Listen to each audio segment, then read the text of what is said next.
Dalam Bapa dan Putra dan Kudus, amin. Allah Bapa di surga, kami mengucap syukur dan terima kasih Engkau memberikan kepada kami Santa Maria Magdalena, murid-Mu yang memiliki cinta yang berkobar-kobar akan Engkau. Berkatilah kami ya Bapa, semoga kami menghayati cinta kami dengan sepenuh hati. Demi Kristus Tuhan dan pengantara kami. Amin. Para saudaraku terkasih, Santa Maria Magdalena adalah tokoh yang boleh dikatakan cukup kontroversial karena ia hadir menjelang penderitaan, wafat dan kebangkitan Yesus. Jadi hadir di dalam perspektif Paskah, ya. Penderitaan, dia mendampingi Yesus dalam perjalanan penderitaan ke Gunung Golgota, dan dia melihat Yesus bersama ibu Yesus dan Yohanes, dan dia pertama-tama lah yang pagi-pagi buta pergi ke makam Yesus untuk melihat makam Yesus yang belum diminyaki dengan minyak sebelum kematiannya.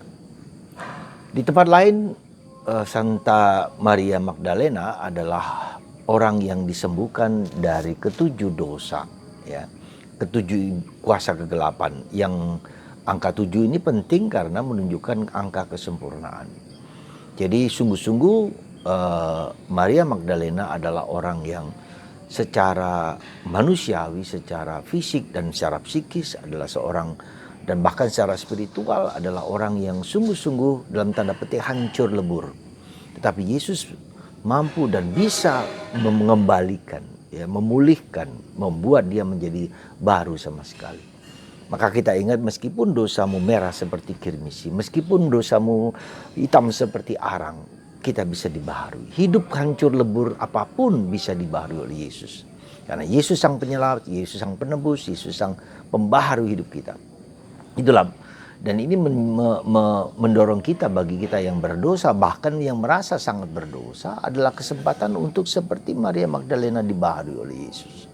Nah, Maria adalah kata yang normal, yang biasa, kata nama pasaran lah kalau dalam bahasa kita. Dalam bahasa orang Batak menyebut butet, atau orang orang Jawa Sri gitu kan. Jadi nama-nama pasaran yang semua orang bisa memakainya di kata Maria itu. Kemudian Magdalena adalah berasal dari kota Magdala.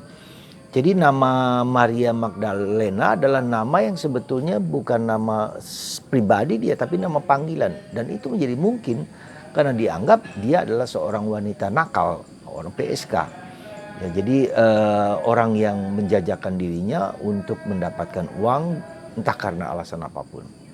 Dan itulah yang menyebabkan orang terpuruk dalam kehinaan, terpuruk dalam kejatuhan. Tetapi Tuhan bisa mengembalikan orang berharga di mata Allah. Setiap orang berharga di mata Allah. Dan inilah pribadi Maria Magdalena yang berbeda sekali dengan apa yang dilukiskan oleh film Da Vinci, yang menganggap bahwa dia adalah yang kekasih Yesus, bahkan istri Yesus. Dan ini sesuatu yang menghina, ya, yang tidak tahu atau mereka-reka siapakah Maria Magdalena yang dianggap sebagai istrinya Yesus. Jadi sesuatu yang sangat berbeda sekali dengan kacamata Allah yang mau membebaskan manusia dan membaharui kita manusia. Saudaraku terkasih dalam Kristus, apa yang kira-kira dapat kita renungkan dari pribadi Maria Magdalena ini adalah bahwa dia adalah wanita. Jadi orang yang pertama-tama diberi penampakan Yesus dalam kebangkitan. Jadi boleh dikatakan bahwa Yesus sangat menghargai wanita. Peranan wanita yang dianggap tidak berdaya, yang dianggap berdosa, tetapi dipakai Yesus untuk memberitahukan kepada para rasul, khususnya kepada Petrus dan Yohanes, ya, lalu mereka bergegas-gegas melihat makam Yesus itu. Ya, Yohanes yang lebih muda ternyata lebih dapat masuk, melihat lebih sampai kepada makam itu. Tetapi dia tidak masuk ke dalam, mengizinkan baru Petrus yang melihat ke dalam. Dan menarik juga ketika Yesus menyatakan diri kepada Maria Magdalena, sesuatu yang indah sekali adalah ketika Maria pagi-pagi buta, ya, tak seorang pun yang berani pagi-pagi buta, seorang wanita lagi, seorang yang dianggap kelas 2 atau kelas 3 atau kelas 4, orang yang tidak berharga, pagi-pagi buta sendirian datang ke makam untuk melihat karena makam Yesus belum sempat diminyaki ketika dia akan dimakamkan. Nah, tetapi dia pagi-pagi buta dan melihat makam kosong, maka dia menangis. Dia keluar dari makam kosong dan melihat ada seorang bapak yang dianggap sebagai tukang kebun, ya, dan dia mengatakan, "Bapak, di mana kau sembunyikan Yesus?" Ya, dia menangis dan menangis. Dan tukang kebun itu adalah Yesus. Dan Maria tidak bisa melihat bahwa si tukang kebun itu adalah Yesus. Barulah setelah Yesus menyapa dan menyebut nama Maria. Saudara, ini misteri dari Paskah. Kita harus memiliki suatu relasi personal dengan Yesus. Bagi kita orang Katolik, bagi kita orang Kristen, pertama-tama harus bisa memiliki relasi personal dan berjuang untuk memiliki relasi personal. Berjuang untuk mengerti, memahami diri kita sesungguhnya. Bukan hanya sekedar ritual, bukan hanya sekedar ucapan-ucapan, bukan sekedar aturan-aturan, tetapi kepada pribadi. Yesus mengenal kita, menyebut nama kita Maria, Marta, Siska, Julius, siapapun. Itulah Tuhan kita. Dan kita wajib mengalami perjumpaan dengan Yesus itu.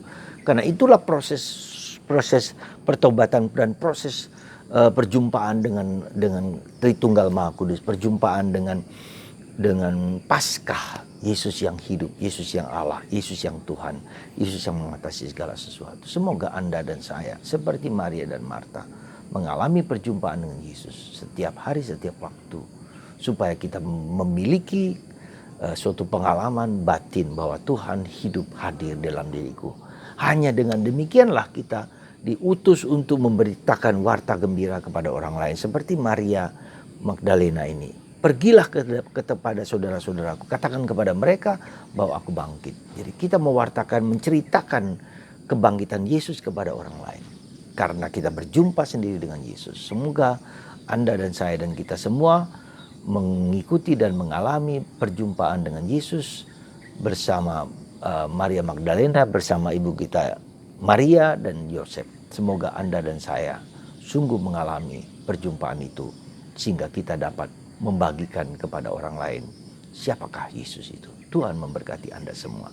Bapa, Putra, dan Roh Kudus. Amin.